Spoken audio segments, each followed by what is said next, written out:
So as we discussed in the technical stand-up, the hip escape is one of the steps that's going to help me get space and distance while I'm trying to get back up to my feet. There are 3 ways to hip escape: on my hand, on my elbow, and on my shoulder. The main difference is the height of my head as that's happening and how fast I can move. On my hand, I'm really fast and I'm really mobile. On my elbow, I'm still pretty fast and pretty mobile. And then on my shoulder is my least fast method of hip escaping or moving, and it's generally the most common. Most of the time I'm down here, arms in front of me, trying to frame in this situation. From here, what's gonna happen is my feet are together and my knees are apart. I'm generally forming a shield on my opponent. So if Jamie were to come close to me now and try to get on top of me, that shield keeps him away. Most of the time we would probably start a hip escape around this situation. Would be super common.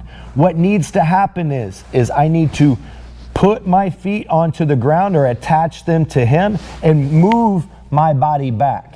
I can use my hands to frame there.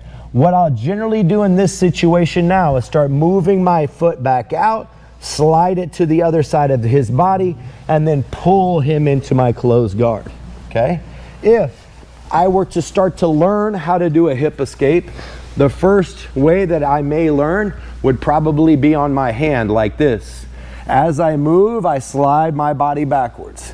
I reposition my hand, reposition my feet, use my legs to slide my hip down the mat. I generally would go side to side, so that way I can create space.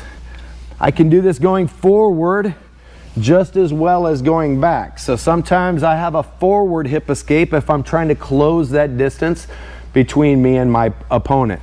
I can do the same exact thing from my elbow. So as you get better on your hand, you move to your elbow, the same thing is happening, side to side. I'm escaping my hip backwards, and I can do the same thing moving forward if I need to close that distance.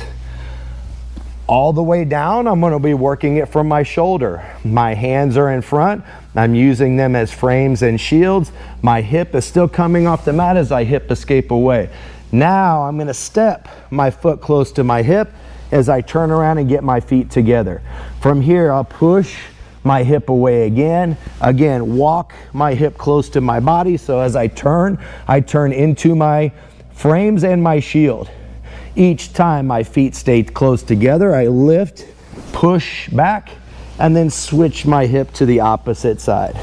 I can do the same thing moving forward on my shoulder that I did on my elbow and then my hand.